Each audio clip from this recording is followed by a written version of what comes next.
Hello everyone and welcome to my first video on this channel. Welcome to Dripping Creativity. Oh, that was a hard word. In advance, I'm going to apologize for my workspace. It's so messy. I've been pouring for about a week straight because I'm on vacation. So as you can see, it's an explosion. But anyway, today I am first of all going to share with you my recipe for my basic medium. So here in Sweden, we have a really hard time getting a hold of Flutrol, and it is expensive because of the shipping costs. So what I use instead is something called Boss C. And Boss C, I don't know, is this, it's basically wall paint that has no pigment in it. And I get it from my local paint shop. And they have it behind the counter, so you need to ask for it. But they use it when they make the custom paint, when you order, when you pick out that little paint strip and say, this is the paint I want. This is the thing that they mix it with. So this will give you really nice cells without using any silicone or oil or anything. So I love this thing, and I am using Flyger or Colorama, and they are both really good. So give it a try, and I get it in either 500 milliliters or 1 liter jars, and it works really great. So that is the first part, and as you can see, I'm measuring here. Usually I measure before so I can see how much to pour in of each, but I just had a little bit left in the canisters, so I measured after.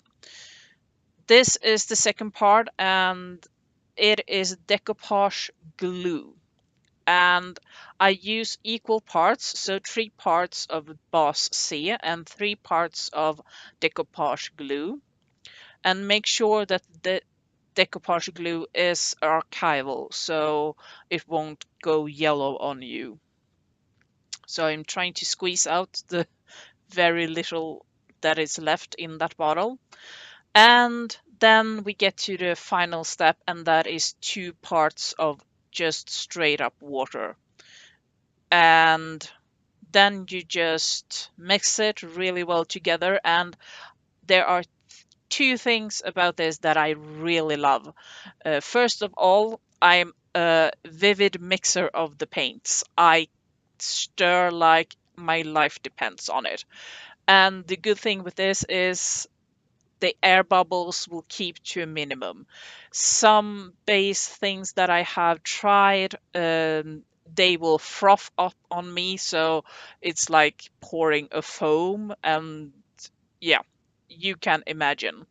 And the other part is that the cells and the lacing effect is so great without using any silicone.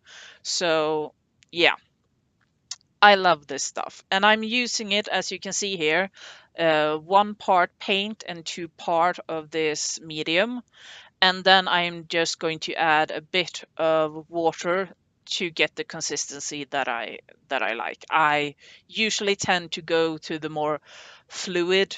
I do a bit more of a watery. Oh, that's me popping on the lights. Well, the paint, I like the consistency to be a bit more runny than most, but I mean, to each his own. And if you don't need the water, then you don't need the water. Just keep adding until you think it looks good. So what are we doing today? I haven't explained that. Oh my God. So today I am doing a really fun project. I'm in this group on Facebook where we share our paint and especially our fluid artwork. And it's called Fluidpaint Sverige because it's a Swedish group. So yeah. And we got to discussing the other day what kind of colors we usually use, because it's so easy to get stuck with your favorite colors and you use them over and over again. And I mean, of course, they're your favorite colors, so you will think it looks good. But sometimes it's really good to mix things up a bit, but it's so hard because you automatically just reach for those colors. So, we came up with this really nice little project, this challenge for ourselves. So all the members that wanted to join in um, joined, and then we just drew names randomly and created a list. And the one on top of the other had to give the other person four colors that they were supposed to use in their next painting. So my colors were black, silver, gold, and copper. So I'm mixing the gold as you see, and I think you saw that I used a bit of yellow in this gold, and that is just to make it pop a bit more against the copper because copper and yellow, they're kind of in the same family. So I really wanted to distinguish them. So I just perked it up with a bit of yellow in it. And of course, I didn't have any copper paint at home, so I am going to try and create that on my own. And yeah. This experiment, I think this was really fun idea because this is what is so useful to just get some new things happening in the way that we paint. So I love this idea. So this is me trying to create copper. So I started with gold. I think that is a basic, and then I'm adding in some orange red. Um, that is, it's more orange than it is red, but it's not really true orange. So I think this would is better than using like Christmas red. But it was really tricky. I think I got it almost right at the first, but I kept going. Big mistake, but that's me in a nutshell. And then I thought that it was too orange, so I thought I better make it darker. So for some reason, I put in raw sienna. I can't explain my thought process there, but yeah, it ended up being even more orange. Of course it did. I mean, yeah. So I was, yeah, you can see I'm almost there, but it's really more of maybe a rose red than copper. So I decided, of course, to add a bit more orange, and I squirted the orange on. Yeah, sometimes I'm just a mess when I'm doing this because the thought that runs through my head is really they're just popping up, and that's why I love fluid arts because there's so much happening and my brain needs to react to it. And yeah, it's just something that suits me really good. So here is me trying to figure out what the hell to do with this, and my answer is adding more gold. Good one. And soon you will see me adding black. And I don't know, I freaked out when I added the black because it just looked like mud for a couple of seconds. And yeah, here we go. And because I'm using a squeeze bottle, I can't really control the amount of black, so it just became this blob of black. And as you see, the mud is spreading in the cup, and I'm starting to get a bit anxious and desperate because I don't want to paint with mud. But in the end, it worked out really good because it really took the edge of the orange. So by adding a bit more gold, I really like the outcome. Maybe it's not true copper, but It's like this old copper that's got some patina to it. Um, so at the end, I'm really happy with it, but then I'm a bit upset because as I did this on an impulse, I didn't take down my measurements, so I can't do it again. And I promise you that if I was going to do this again, it wouldn't come out this good.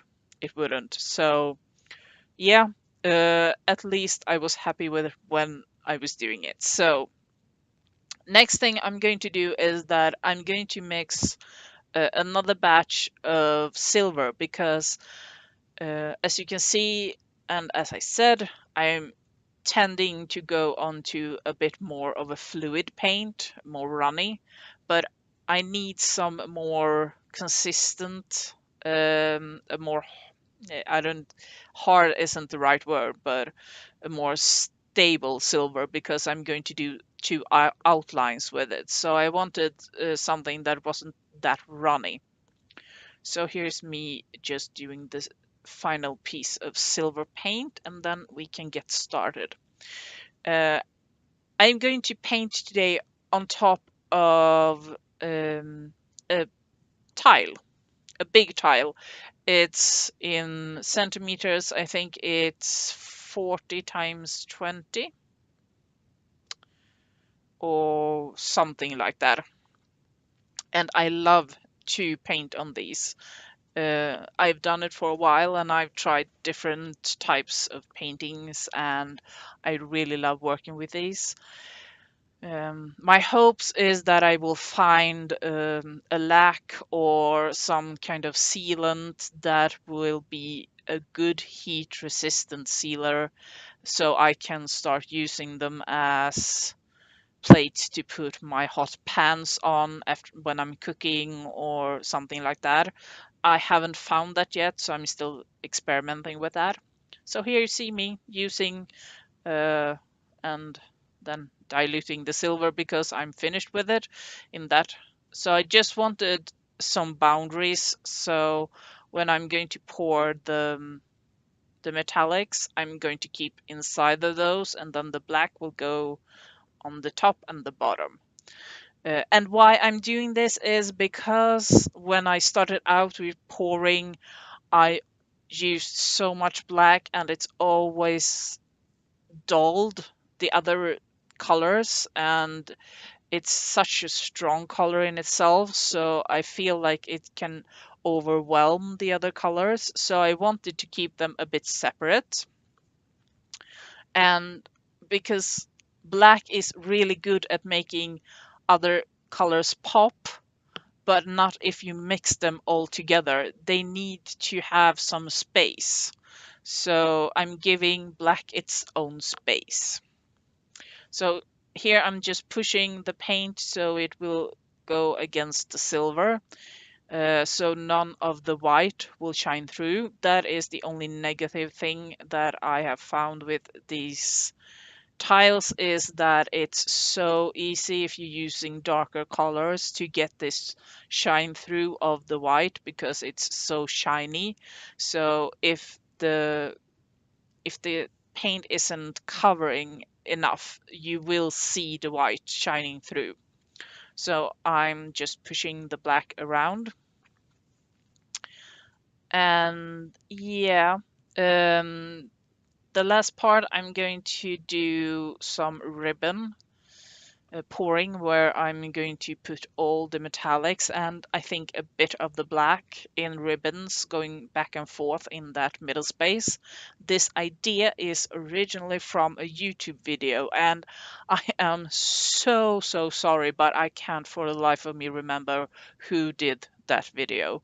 The thing is, I watch so much YouTube videos on different ways of pouring and different techniques and how to use colors and things like that. I'm obsessed with YouTube and fluid arts. So I lost track of who made the video, but I thought this was such a cool idea, so I just went for it. And here's me using just a little piece of cardboard, trying to get some lace effect with this silver and black, and it's fiddly work.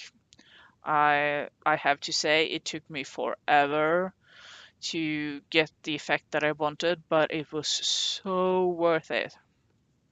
So yeah, just going from one end to the other, trying not to drag too much black into the silver, still have a silver line to differentiate between the metallics and the black in the end. Um, for once, I had a really clear idea what I wanted uh, to do with this painting and how I wanted it to look in the end. So I was really trying to stick with that, because otherwise, when it comes to me, I see something on YouTube, I get inspired, but I won't do an exact replica of it. I will try to do something similar, but I always add my own twist. So about halfway into the painting, I usually start to improvise randomly, and sometimes it works really great and it becomes this amazing thing, and half of the times it's just I should have done what I watched on the video. But I mean, that's the fun thing. So here's me doing the other side in exactly the same way, just dragging this little cardboard piece through the silver and the black so that they will mix and make this really gorgeous lace. And as I'm looking back on this, I could have made this a bit bigger, maybe dragging silver out more into the black. That is maybe the only regret I have looking back at it, but I don't care because it's gorgeous anyway. So just going to fix the last bit, and then it's time for me to start with mixing the other colors. And this is me in a nutshell. I can't leave it well alone. I need to fiddle some more. It's so hard for me to let go of things. I can't even tell you. So anyways, I'm reusing this cup for my pouring cup, and of course I start with the silver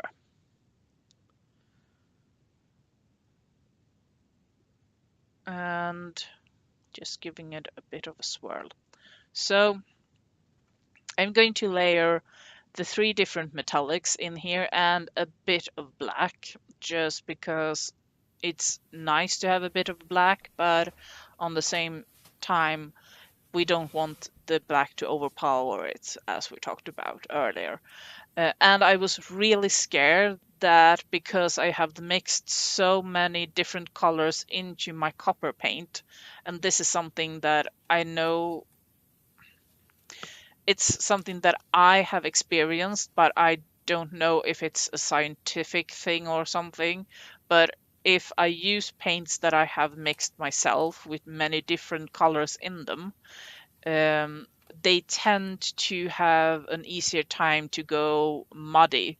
So they continue to mix with the other colors in the mixing cup.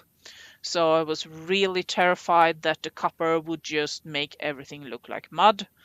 And luckily, we didn't have that situation. I'm just going to say that because, yeah. And right about here, I also realized that I have mixed too much paint. I mean, I had so much paint in that mug cup. Is it a mug or a cup? I think it's a cup. Well, okay. So I had really, really huge amount of paint. But I decided to put everything into the cup anyways, and then I will do a flip cup with the rest of the color that is, well, the paint that is left when I'm done with this one. And yeah, just a little bit of spillage there. And then I'll just take this and I'll make some lines in the cup so that the paints will mix a bit. trying not to drip on the black. And now we're just going to pour ribbons in that middle part, from side to side, back and forth. So starting on outside of the tile, so you don't get a big blob, and then just keep going back and forth. And you can see that the ribbon effect is really nice. You get the different colors, trying to go as close to the silver line without going over the silver line. So the silver line will be the barrier. And there you go, you can see I have so much paint left in that cup. I'm not going to tilt this really hugely because that is, I just want this to be rather as it is, but I need to cover all the white spaces between the ribbons. So just tilting it a bit here and then going the other way also. Just getting rid of all the white parts. And you can see right now that it looks really good. And I will show you some close-ups when I'm done with this, so you can really see the ribboning.